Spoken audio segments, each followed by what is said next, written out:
Hello everyone, welcome to another session in the daily quant punch, जहाँ पे हम लोग 5 क्वेश्चंस सॉल्व करते हैं for upcoming MBA exam, Maharashtra city का जो एमबीए एग्ज़ाम है। And if you are targeting this exam then you may find this questions very helpful because this kind of questions are generally being asked in the examination, right.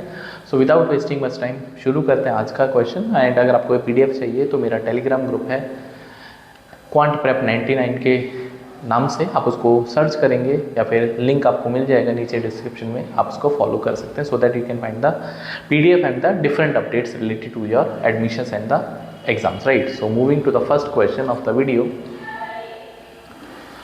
A can complete a work in 20 days whereas B can complete the same work in 25 days.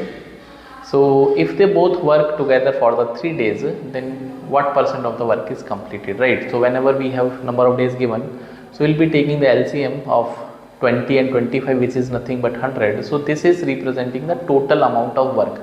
तो total work आपके पास A का और B का मिला के 100, अब ये 100 कुछ भी हो सकता है, किसी के आई कैन से पेन बनवाने हैं, कुछ भी फैन बनवाने, कुछ भी है, राइट। तो ये 100 वर्क कंप्लीट करना है।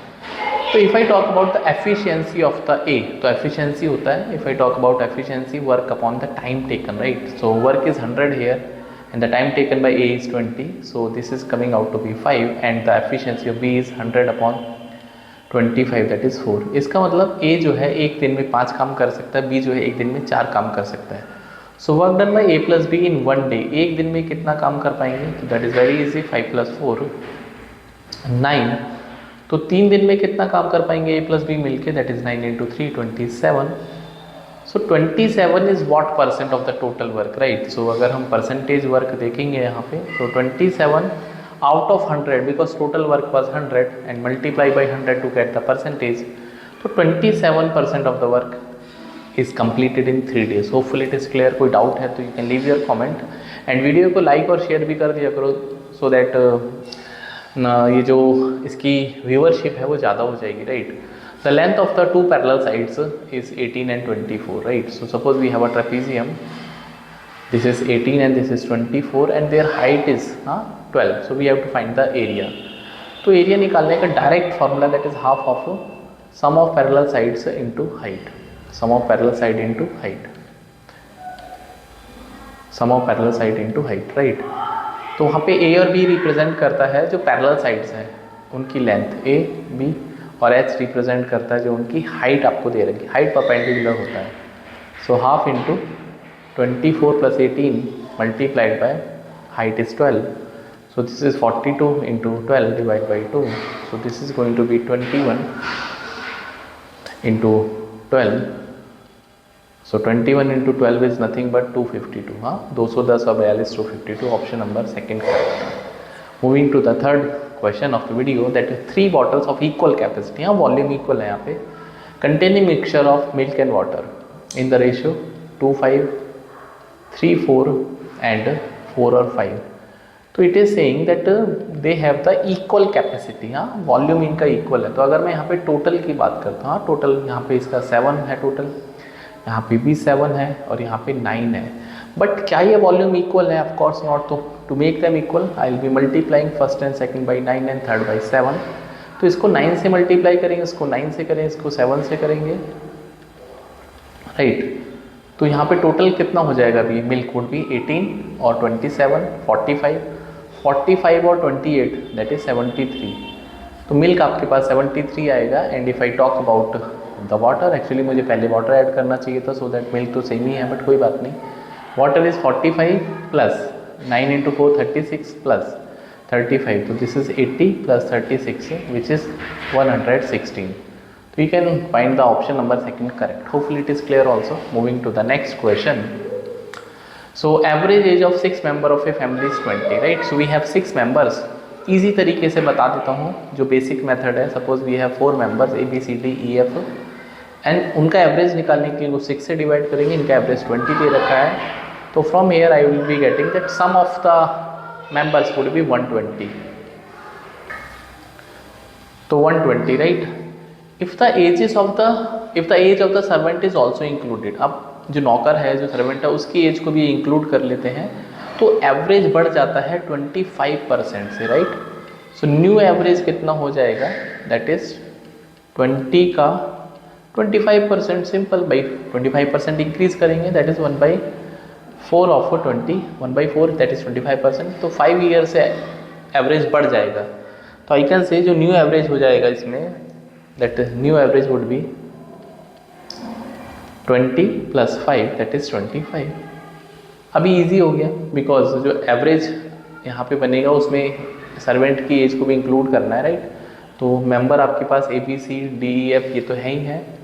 एक और नया मेंबर आ जाता है G नाम से, हाँ ये सर्वेंट है। इसका एवरेज करेंगे तो 7 से डिवाइड करेंगे तो 25 इधर आ जाएगा। तो I can say that sum of the members that is 120 plus servant को G मान लेते हैं, 25 × 7 175, तो G की वैल्यू हो जाएगी 55 ईयर्स, राइट। तो ऑप्शन नंबर 4 करेक्ट है। बट इस क्वेश्चन को मैं बहुत नॉर्मल तरीके से भी सॉल्व कर सकता हूँ, राइट।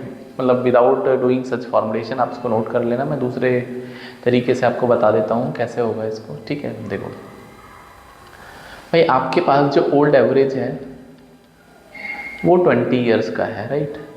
और जो न्यू एवरेज है, न्यू एवरेज कितना है, दैट इज 25 है। 25 ये तो आपको समझ में आ गया, 25% इंक्रीज करना, राइट। तो जब आपके पास 6 मेंबर थे ABCDEF, आपने बोला सर शुरू में इनको 20-20, एवरेज का मतलब होता है इक्वल डिस्ट्रीब्यूशन, तो सबकी एज 20 थी। बट जैसे ही एवरेज बढ़ गया, क्यों, क्योंकि सर्वेंट भी आ गया, तो सर्वेंट के आने की वजह से 25 हो गया एज, कितना हो गया 25। तो 25 अभी इनकी जो नई एज है एवरेज के हिसाब से इक्वल करना पड़ेगा, बिकॉज एवरेज बोलता है इक्वल डिस्ट्रीब्यूशन। तो सबकी एज को 25 अज्यूम कर लिया, प्लस जो एवरेज है G का, जो कि वो इंक्लूडेड है 25 में, वो भी आ गया। तो मुझे एक बात बताओ कि G के आने से जो सर्वेंट है सबकी एज में कितना इंक्रीमेंट आया, 5 ईयर्स का। तो 5 ईयर का इंक्रीमेंट 6 मेंबर्स में, 5 भाई 5 A में, 5 B में, 5 C में, 5 D में, तो 6 मेंबर प्लस इसकी खुद की एज 25 यहाँ पे इंक्लूड करनी पड़ेगी। तो this way also I can से कि 55 इसका राइट आंसर है। कोई डाउट आया है तो मैंने बेसिक मेथड भी बताया था, ठीक है। So we have last question of the video, that two people A and B are 260 kilometre apart from each other and at 9 AM A immediately start moving toward B। हाँ, 9 बजे A ने B की तरफ चलना शुरू करा at a speed of 25 kilometre per hour, right. at 11 AM 11 बजे B ने चलना शुरू करा है A की तरफ 10 की स्पीड से, right. So at what time they meet, तो टाइम ऑफ मीटिंग निकालना है ना। तो टाइम ऑफ मीटिंग के लिए होता है distance upon speed, relative speed. RS का मतलब relative speed. And when 2 person are moving in opposite direction और when 2 objects are moving in opposite direction, तो उनका रिलेटिव स्पीड ऐड हो जाएगा। तो यहाँ पे रिलेटिव स्पीड 25 + 10 होगा, राइट। तो ये तो रिलेटिव स्पीड 35 हो जाएगा। बट डिस्टेंस कितना होगा ये बड़ा ज़रूरी है, ठीक है। तो जब आप रिलेटिव स्पीड का कंसेप्ट लगाते हो तो जो स्टार्टिंग टाइम है वो सेम होना चाहिए। अगर वो सेम नहीं है तो आप रिलेटिव स्पीड नहीं लगा सकते। तो दिस इज़ द कंसेप्ट कि स्टार्टिंग टाइम आपको सेम करना पड़ेगा, सो that you can apply the concept of relative speed, right. तो चलिए कोई बात नहीं, 9 बजे चलता है, 11 बजे तो 2 घंटे अकेला चलेगा। तो 11 बजे मान लेते हैं A कितना डिस्टेंस ट्रैवल कर पाएगा, 25 की स्पीड है, और 2 घंटे चलेगा तो 50 किलोमीटर ट्रैवल कर लेगा। उसके बाद की जो डिस्टेंस है वो बचेगी आपके पास, that is 260 - 50 that is 210 kilometre. तो 210 किलोमीटर। अब क्योंकि 11 बजे ये भी चलना शुरू करेगा और ये तो चलना, तो दोनों साइमल्टेनियसली 11 बजे चल जाएंगे, राइट। तो time of meeting is nothing but distance is 210 and relative speed as I told you will be added 35। तो 6 घंटे लगेंगे इनको। अब 6 घंटे कहाँ से, फ्रॉम 11 AM, क्योंकि स्टैंडर्ड और रेफरेंस टाइम आपने 11 बजे मान लिया है। तो अगर मैं 11 बजे में 6 घंटे जोड़ूंगा तो 5 बजे they will be meeting in the evening, right.